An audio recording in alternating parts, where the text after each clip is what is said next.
очередной пикет в защиту и за свободу политзаключенных.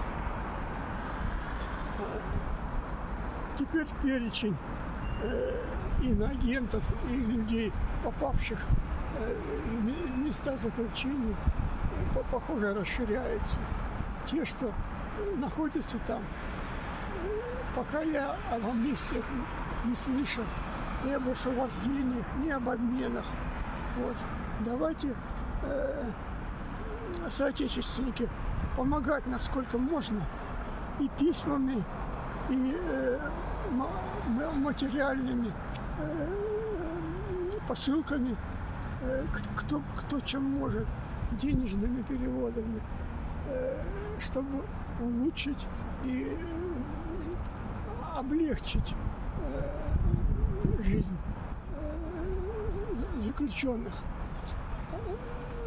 Ну, есть еще надежда, что подпадут они и под амнистию, и на пересмотр дел, которые по существу-то совершенно надуманные.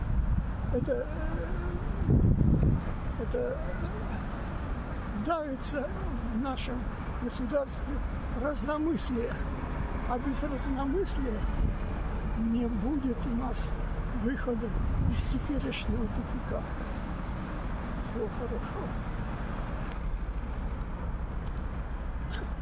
Ситуация с Марией Пономаренко следующая.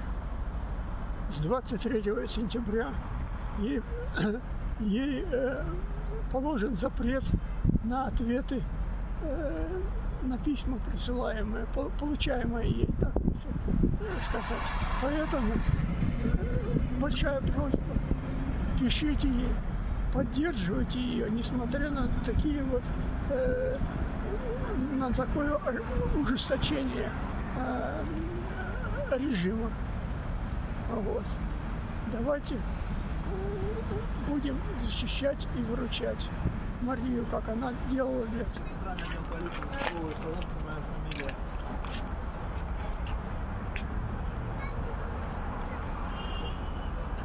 Вчера пришло ужасное просто известие. Маму 3 детей, грудным младенцем Аруну Арна, правозащитницу алтайскую, которая была против проведения реформы муниципальной, против отмены двухуровневой системы, при которой у народа полностью все рычаги давления и влияния на решения какие-то отнимают. Всего лишь она отстаивала права народа, права человека. Ее вчера поместили в СИЗО. Мантия загородный или загородный, уж не знаю, и следователь Романова за то, что она дала комментарий после судебного заседания по другой статье по административному делу за митинг, который она не проводила и не организовывала. Ей присудили 20 тысяч. Она после судебного заседания всего лишь дала комментарий. Кто-то это опубликовал, и вот якобы она нарушила те запреты, которые на нее были установлены. Ей запрещалось в интернет выходить, звонить и так далее. То есть человека просто хотят заткнуть, и хотят, чтобы она замолчала, чтобы она перестала защищать права народа, права человека, испугалась. Все это проводит для того, чтобы запугать и заткнуть активистов.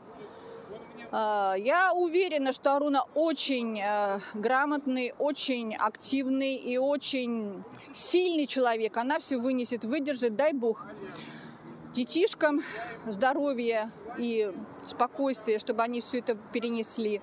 В общем, до 14 ноября за это якобы нарушение, за комментарий, который она дала после заседания, ее заключили в СИЗО до 14 ноября. А за что на нее завели уголовное дело и объявили экстремисткой? За то, что она опубликовала видеоролик с песней «Варшавянка». Люди, поймите, пожалуйста, осознайте, какая дикость, какая несправедливость, какой вообще ужас происходит. Многодетных матерей, учителей, медиков, журналистов, адвокатов заключают в тюрьму, бросают в тюрьму, дают огромные сроки, как за убийство, за какие-то публикации в интернете абсолютно безобидные. за донаты в какие-то там фонды мирные, занимающиеся легальной политической деятельностью или благотворительной, дают по 10, по 11 более лет. Как будто они реально совершили какой-то террористический акт. У нас, кстати, вчера или позавчера, да, случилась авария ужасная на Кирова, на остановке Октябрьский универмаг. 19-летний парень без прав, в пьяном состоянии, въехал в остановку, сбил 6 человек, несколько из которых в тяжелом состоянии. И его не поместили под арест в СИЗО. Его поместили, по-моему, под домашний арест. То есть, когда человек убивает, там, травмирует, калечит людей, даже в этих случаях гуманный, так называемый, суд не заключает их в СИЗО. А мамочку 3 детей вчера бросили в тюрьму, в СИЗО. За то, что она какой-то там ролик опубликовала, комментарий дала. Вы понимаете, насколько безумно это общество, эта система, насколько она безумна, лишена разумности, лишена человечности. И она существует только потому, что народ находится в рабском состоянии. Я очень вас прошу, люди, начните думать хотя бы. Задумываться над тем, что происходит. И как это все можем мы поменять. Даже по колониальной конституции Российской Федерации в 3 статье написано, что народ является носителем суверенитета и единственным источником власти. Осознайте, пожалуйста, это. Суверенитет – это корона на вашей голове, народ. Вы достойно ее носите? Вообще вы думаете об этом? Что вы являетесь носителем суверенитета, что вы являетесь источником власти и можете осуществлять свою власть непосредственно, то есть напрямую, без посредников. Вот с кем не общаюсь, даже с нашими активистами, они власть, они власть. Да они не власть, они слуги народные, власть, они в вашей голове, вы это допустили. То есть система вам внушила, что те, которые сидят в этих удобных мягких креслах, они власть. Они не власть, власть здесь мы. А они наши слуги. И кто принудит и заставит этих слуг трудиться на благо народа, работать в интересах народа? Только мы с вами. Вот как мы это сделали с нашей полицией. Они подходят, честь чуть-чуть ли не отдают, иногда и честь отдают нам. И не вмешиваются в проведение пикетов наших, не мешают. Они осознали и поняли.